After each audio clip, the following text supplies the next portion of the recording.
ini yang akhirnya didapatkan oleh Pak Dr. Bonatua ya. Yang di sebelah kanan adalah yang tahun 2014, yang sebelah kiri adalah yang tahun 2019. Jujur ya, Roy Rismond Tiva dan takut. Saya mau katakan takut. Kenapa tidak bertarung seperti Rasman? Roy Suryo dan kawan-kawan sangat pantas untuk dilakukan penahanan.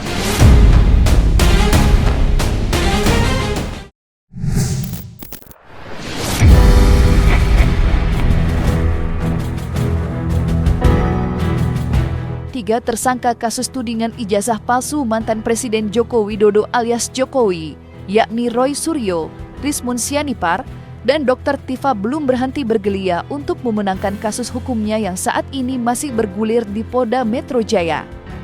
Salah satunya mengajukan judicial review ke Mahkamah Konstitusi terkait sejumlah pasal, terutama pasal yang digunakan Jokowi saat membuat laporan ke Polda Metro Jaya. Dan karena laporan itu, Roy Suryo CS terancam hukuman di atas 12 tahun penjara terkait dugaan pencemaran nama baik dan fitnah. Upaya hukum yang ditempuh Roy Suryo ke Mahkamah Konstitusi merupakan bukti jika mereka terus melakukan perlawanan, meski saat yang bersamaan Jaksa Pengadilan Tinggi DKI Jakarta mengembalikan berkas perkaranya yang diajukan penyidik Polda Metro Jaya. Dengan dikembalikannya berkas perkara, kubu Roy Suryo dapat tersenyum lebar. Seakan-akan kemenangan sudah dalam genggaman.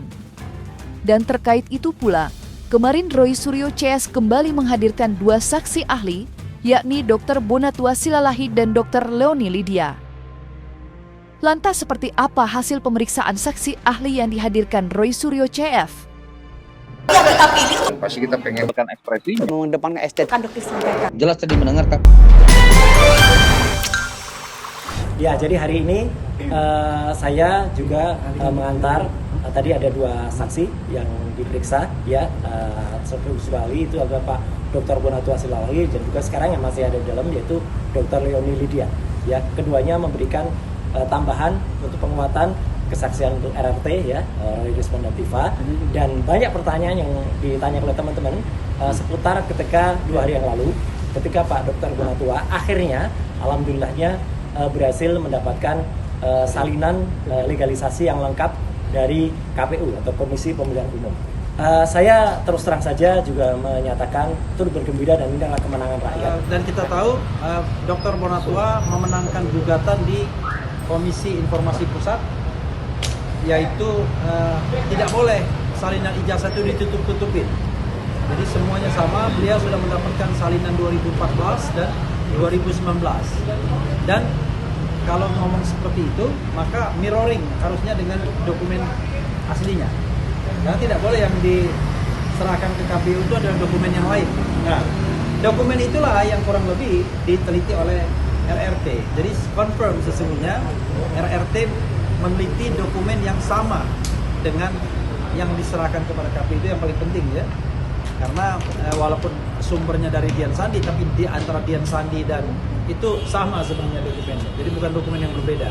Yang kedua adalah ahli kita, yang kedua adalah doktor, tapi saya harus sebutkan insinyurnya. Kalau beliau tadi ahli administrasi publik, kebijakan publik ya, ahli kebijakan publik dan juga researcher pastinya. Kalau Bu Dr. Insinyur Leoni Lydia, alumni ITB, itu salah satu keahliannya adalah engineering, software engineering. Kalau Bang Bonatua akan membicarakan mengenai bagaimana informasi itu bisa diperoleh sebagai sebuah hak kita, karena beliau dealing with dengan undang-undang tentang kebebasan informasi publik, dan juga menceritakan bagaimana kemudian ijazah Jokowi akhirnya didapatkan. Dan nanti saya akan membacakan pernyataan pers dari Roy Suryo yang mengatakan ada perbedaannya ya. Kemudian kalau Bu Leoni nanti bicara mengenai lebih banyak tentang barangkali yang disangkakan kepada Roy dan Rismond soal image processing dan lain sebagainya yang konon katanya menyebabkan ancaman hukuman sampai 12 tahun penjara. Dia dan Dr. Bonatua Silalahi untuk menjadi ahli dalam menjelaskan pertama bahwa informasi yang kami teliti identik ternyata dengan informasi yang ada di KPU. Nah, itu poinnya. Yang kedua, bahwa penelitian yang berkaitan dengan teknik-teknik atau metodologi yang baku dalam digital image processing itu bahkan sudah ada hampir di semua jurusan teknik elektro maupun teknik informatika di Indonesia. Ya, jadi kalau yang menuduh bahwa teknik-teknik yang kami pakai itu adalah manipulasi dalam arti maksud jahat, itu kayaknya perlu sekolah lagi. Ya. Yang ketiga, ya, bahwa ya sebenarnya ini berkaitan semua dengan pattern recognition, pengenalan pola di dalam induk dari sejumlah kelompok ilmu, termasuk image processing, forensik dan lainnya, bahwa ini sudah baku. Ya, ilmu pattern recognition itu di jurnal IEEE kalau nggak salah tahun 1960-an sampai 1970-an juga sudah banyak hal seperti ini. Bagaimana mencocokkan pola-pola dalam objek-objek dari sebuah dokumen, dari sebuah gambar digital, video, ini udah biasa. Tetapi di sini malah dituduh sebaliknya. Oke? Sementara itu, upaya Roy Suryo mengungkap dugaan ijazah palsu Jokowi melalui penelitian yang dilakukannya bersama dua koleganya, Rismond dan Dr. Tifa, akhirnya mendapat barang bukti tambahan untuk diteliti. Adapun barang bukti tersebut berupa salinan ijazah Jokowi yang didapat dari saksi ahli Bonatua Silalahi. Saat dihadirkan sebagai saksi ahli, Bonatua berhasil mendapatkan salinan ijazah Jokowi tahun 2014 dan 2019 yang dijadikan dokumen pada saat pendaftaran calon presiden. Dari dua barang bukti berupa salinan ijazah Jokowi, Roy Suryo tepat pada keyakinannya jika ijazah mantan presiden ke-7 itu palsu setelah mendapati adanya dua kejanggalan besar dan fatal pada dua salinan ijazah Jokowi. Lantas dua kejanggalan apa yang berhasil didapat Roy Suryo dari salinan ijazah Jokowi? Saya terus terang saja juga menyatakan turut bergembira dan ini adalah kemenangan rakyat karena dua salinan ijazah ini, ya, ini yang akhirnya didapatkan oleh Pak Dr. Bonatua, ya. Yang di sebelah kanan adalah yang tahun 2014, yang sebelah kiri adalah yang tahun 2019. Perbedaannya apa? Perbedaannya adalah pada salinan yang sebelah kanan itu adalah penandatangannya adalah Profesor Muhammad Naim, dan yang sebelah kanan, ya, yang sebelah kiri Profesor Muhammad Naim, yang sebelah kanan adalah Dr. Budiadi. Nah, ada yang menarik, ya, saya sudah membuat analisis. Saya meskipun senang dengan adanya ini keluar, dan ini menegaskan bahwa apa yang kami teliti, apa yang tim RRT teliti itu adalah hal yang sama dengan yang akhirnya dikeluarkan oleh KPU. Artinya apa yang kami teliti dari posting yang diunggah oleh Dian Sandi pada tanggal 1 April 2025 itu tidak salah. Jadi kami tidak meneliti yang disebut oleh para termotus sebagai kopi atau fotokopi, tidak. Karena resminya memang seperti ini. Nah, cuman saya harus memberikan catatan pada apa yang dikeluarkan oleh KPU. Yang pertama catatan saya adalah kedua salinan ijazah yang beda tahun ini 2014 dan 2019 dengan perbedaan pelegalisasinya ini pantas dipertanyakan. Karena dengan kualitas universitas sebesar UGM, masa ada penandatanganan legalisasi itu tanpa disertai dengan tempusnya, ya, artinya tidak ada tanggal, bulan dan tahunnya. Lihat, padahal kolomnya ada Yogyakarta, sekian kosong. Ini juga Yogyakarta kosong. Ini nggak boleh. Harusnya ada bulan dan tahunnya. Nanti pada saatnya saya akan keluarkan sampel yang pernah saya dapat untuk tahun 2014 seperti ini, yang ternyata ada perbedaan dengan yang diperoleh dari KPU. Nanti pada analisis berikutnya. Yang kedua adalah dengan tidak adanya tempus ini, ya, ini berarti ini pantas dipertanyakan. Kemudian analisis yang kedua, coba perhatikan baik-baik dua ijazah ini. Ya. Kalau kemudian ini dicermati, harusnya KPU tidak begitu mudah, begitu saja langsung bisa menerima. Karena ini ada perbedaan yang sangat fatal dari dua ijazah ini. Ijazah yang tahun 2014 ini sudah mengalami reduksi ukuran, sudah mengalami stretching secara horizontal. Perhatikan jarak kanan kiri di ijazah yang kanan dengan ijazah ini. Ini tampak masih proporsional, artinya ijazah asli UGM itu ukurannya A3 atau lebih besar dari folio atau A4. Yang ini bukan hanya sekedar dikecilkan, tapi direduksi. ini jadi seolah-olah seperti kotak atau seperti kubus nih, jarak antara kiri kanan. Ini nggak boleh KPU nerima begitu saja.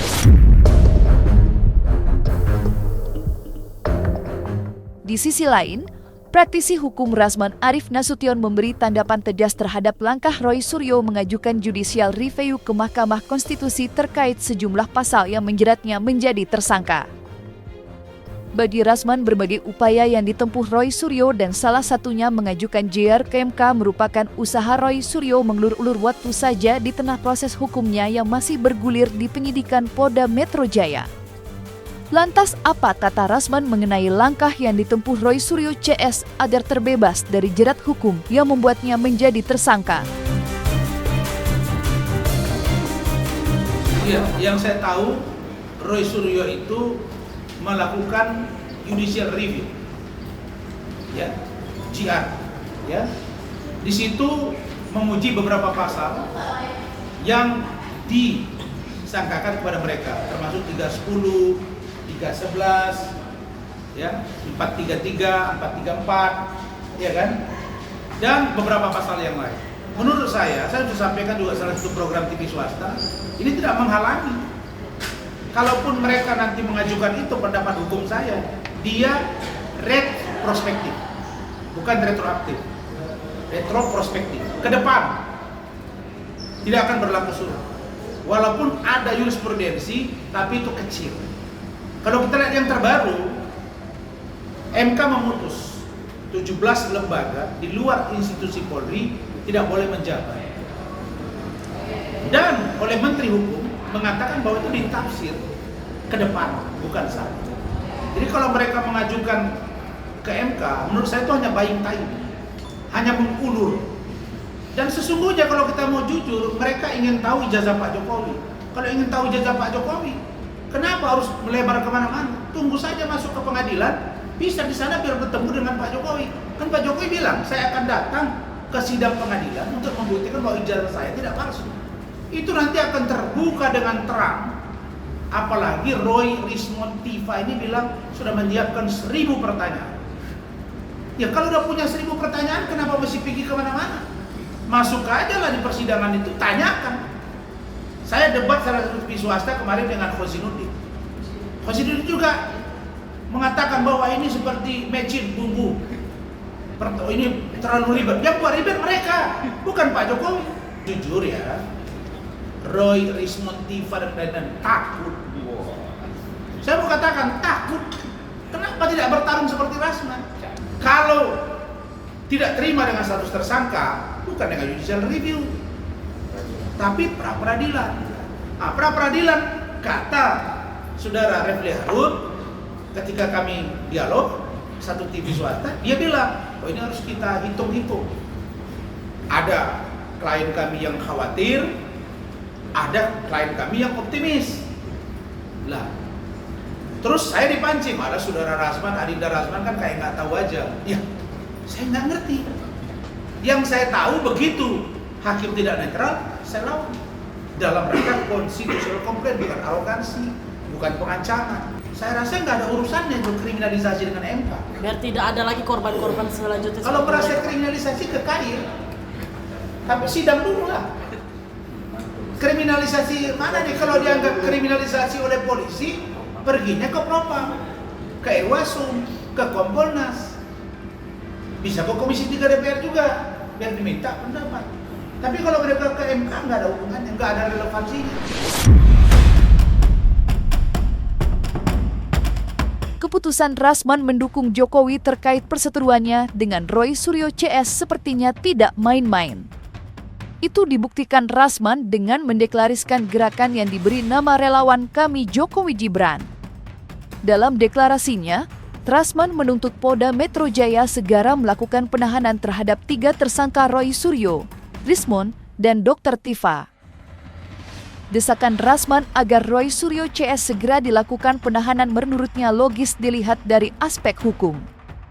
Dan berikut alasan Rasman mendesak Polda Metro Jaya untuk segera menggiring Roy Suryo CS ke balik jeruji besi untuk dilakukan penahanan. Hari ini saya deklarasikan bahwa kami Jokowi akan diperluas tugasnya dan label namanya menjadi Kami Jokowi Gibran. Kenapa nama Gibran ditambah?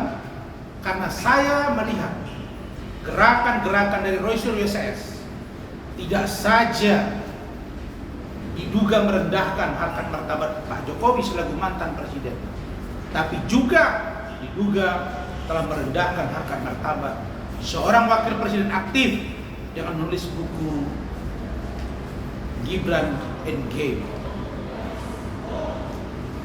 Inilah dugaan kami bahwa Roy Suryo dan kawan-kawan tidak murni dalam penegakan hukum, tapi lebih kepada aspek politik. Karena itu, pada kesempatan ini saya minta agar Polda Metro Jaya ketika memeriksa Rismon, Roy, Tifa dan yang lainnya, kami desak agar dilakukan penahanan. Orang yang tersangka biasanya dia concern dengan kasus yang sedang dilalui, karena sudah berlaku due process of law yang harus dia concern dan fokus. Tapi di kasus ini Roy, Rismon, Tifa, Rizal, Fadila, Rustam Effendi dan Kurnia Triroyani menurut kami sudah melenceng. Karena itu Anda bisa lihat Roy Suryo bukan lagi dilaporkan oleh Pak Jokowi, tapi dilaporkan juga oleh Bapak Ibu Sujana. Begitu juga sebaliknya, Roy Suryo juga melaporkan 7 orang, termasuk klien saya, Firdaus Oyo. Nah, kalau mereka tidak ditahan, saya khawatir akan menambah masalah hukum baru dan akan merepotkan mereka sendiri dan akan menambah beban pekerjaan di Polri, apakah di Mabes Polri maupun di Polda Metro Jaya. Karena itu, menurut saya, secara objektif dan subjektif, Roy Suryo dan kawan-kawan sangat pantas untuk dilakukan penahanan. Di sisi lain, kubu Roy Suryo CS melalui tim penasihat hukumnya, Ahmad Fozinuddin, mendesak Polda Metro Jaya melakukan pemeriksaan lapor independen terhadap ijazah Jokowi. Tuntutan kubu Roy Suryo bukan tanpa sebab, mengingat saat ini mereka menolak putusan hasil pemeriksaan lapor yang digelar oleh penyidik Polda Metro Jaya lantaran tidak dianggap transparan. Desakan kubu Roy Suryo agar ijazah Jokowi dilakukan pemeriksaan di lapor independen disebut-sebut erat kaitannya terkait kebutuhan barang bukti usai berkas perkara penyidik Polda Metro Jaya dikembalikan Jaksa Tinggi DKI Jakarta. Yang pertama ingin kami sampaikan bahwa sebagaimana sudah disampaikan oleh Humas Polda Metro Jaya, Kombes Pol Budi Hermawan ya, lupa saya begitu, bahwa berkas perkara oleh jaksa peneliti dari Kejaksaan Tinggi DKI Jakarta dikembalikan dengan 3 arahan atau petunjuk. Pertama, dilakukan pendalaman terhadap keterangan saksi. Kedua, dilakukan pendalaman terhadap keterangan para ahli. Dan yang ketiga, yang paling penting yang akan kami soroti adalah dilakukan pendalaman terhadap barang bukti.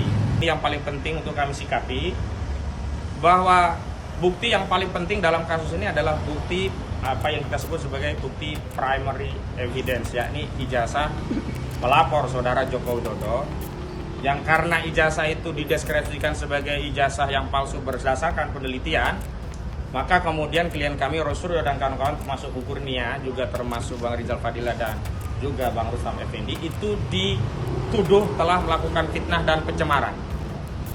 Padahal sudah banyak tokoh-tokoh yang menyatakan sebelum dibuktikan bahwa ijazah itu asli atau sudah ada putusan pengadilan berkekuatan hukum tetap, maka tidak bisa orang ditindak melakukan fitnah dan pencemaran karena menyebut sebuah dokumen ijazah berdasarkan penelitian itu palsu sebagai fitnah atau pencemaran. Karena itu harus ada ya putusan pengadilan yang berkekuatan hukum tetap yang memberikan ketetapan bahwa ijazah tersebut adalah sah berdasarkan putusan pengadilan, bukan berdasarkan tafsir penyidikan. Namun sebagaimana kita ketahui, sayang sekali kasus terkait dengan ijazah palsu 263 KUHP di Bares Mabes Polri dihentikan, hanya disetarakan dengan Dumas, dan penyidik kemudian melakukan apa yang disebut dengan uji laboratorium forensik. Dan dalam konteks itulah, untuk melengkapi bukti-bukti sebagaimana arahan dari jaksa dari DKI Jakarta, kami sudah mengirimkan dahulu, kira-kira sebulan yang lalu, permohonan agar dilakukan tes lab for independen atau tes laboratorium forensik independen.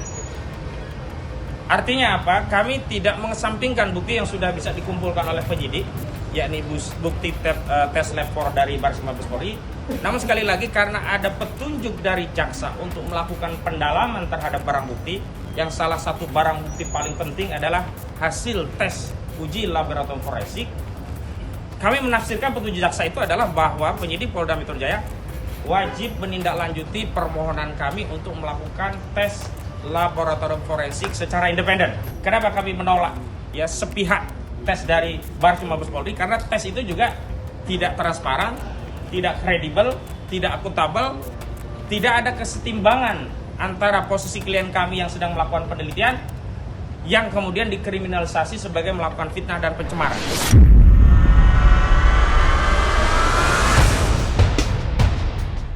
Nah, selesai sudah Cumi Lovers. Saksikan terus Cumi Cam Indep, kabar lengkap, mendalam, dan akurat dari narasumber terpercaya. Dan jangan lupa untuk like, subscribe, dan juga share channel YouTube Cumi Cumi.